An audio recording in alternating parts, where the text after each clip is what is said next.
Welcome back. So, you're about to buy a new car, but has New Zealand's parallel import market changed the definition of new? The law is a touch messy on this, and the Chief Executive of the Motor Industry Association, David Crawford, is here to explain.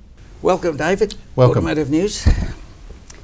The definition of a new car, this is a minefield, isn't it? I mean, it's something you and I have talked about.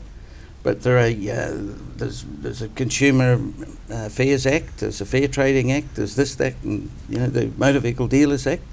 So how is it that there isn't sort of one rule for whether it's new or it's old? It depends which act you're looking at. You're quite correct. There are three pieces of legislation that come into play when a vehicle is sold. The first is the Motor Vehicle Sales Act, and that is an act that determines what information is recorded on the motor vehicle register about a vehicle. We've recently raised this question with the Commerce Commission to define what is a new car and what is a used car, because there's been a practice of people importing cars that have been registered overseas, then deregistered and imported, and they sell it as a brand new vehicle. The Commerce Commission has decided in its deliberations that for the purposes of the Motor Vehicle Sales Act, if a vehicle has previously been registered and then deregistered and then is again registered to be sold, it can no longer be sold as a brand new vehicle, because under the Motor Vehicle Sales Act, if it has previously been registered, it has previously been sold. Okay, but it could be sold as in new condition. It can be, and that's where the Fair Trading Act comes into place. But before I come on to the Fair Trading Act, if the vehicle has previously been registered and then deregistered and sold, and it doesn't matter whether that's overseas or even in New Zealand, because we do register vehicles and then they get deregistered. If they're registered again, what then happens is that the requirements of the Consumer Act comes into play, and the dealer selling the vehicle will need to display what's called a SIN notice, a Customer Information Notice, which discloses the full history of the vehicle. There's changes to that too coming up. Correct, that is currently being reviewed by the Minister of Consumer Affairs. So that legislation then has on the form a number of pieces of information, and from our perspective that is fair for both new and used, because all we're asking for is full disclosure of a vehicle's history when it's first sold.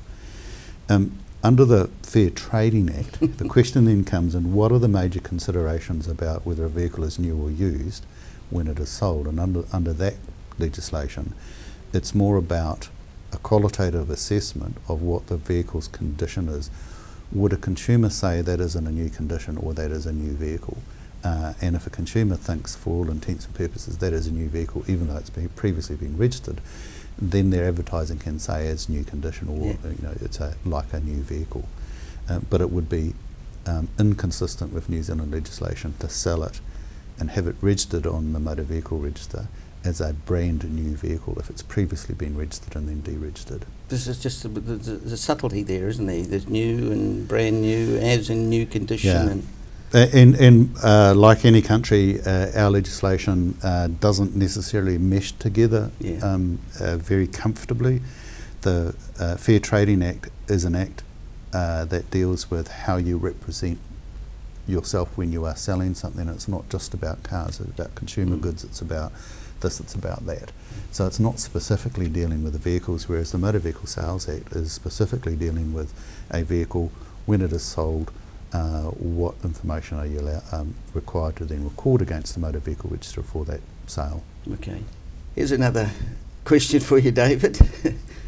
What would you do if you suddenly found yourself as New Zealand's Transport Minister? First, that's a good question. Apart from my wife probably divorcing me, there are quite a number of things that we think any government in power should be doing with respect to vehicles that are on the road. We think unfettered importation of used vehicles is a risky program for New Zealand. The way in which we import vehicles in New Zealand is against standards, so all vehicles that come in, either new or used, must meet some standards.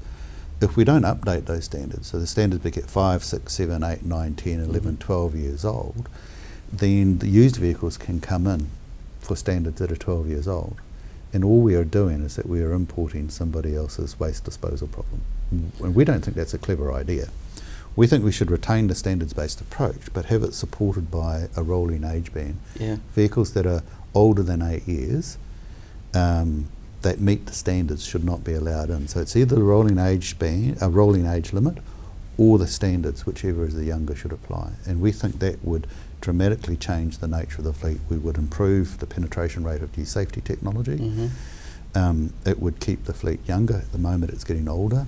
14 years, I think. 14 years, Yeah. yes. I mean, we're going to end up like Cuba.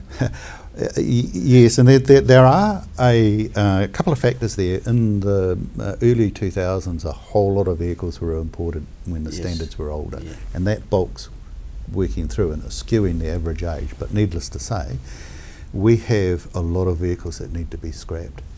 The second thing we would do is we'd have a look about the whole of life around vehicles, because we are not managing our fleet correctly. You want to manage a fleet about entry standards, in-service standards and exit standards. And there's no point in having policies around the end of a life vehicle and how you remove the older, less safe, less clean vehicles out of the fleet if you're letting all of these older ones in just ahead of them. So it's really important to think about what comes in the front end. You see yourself as a politician? No. Thank you so much. Thank you for very coming much. on Automotive I was News. quick on that, wasn't I? Well, that about wraps it up for this week. We'll be keeping tabs on automotive news both here and overseas. And if you want to know more, check out my website, automotivenews.co.nz. As always, we'll leave you with an example of automotive advertising. Until next week, drive safe. I'm Alastair Sloane.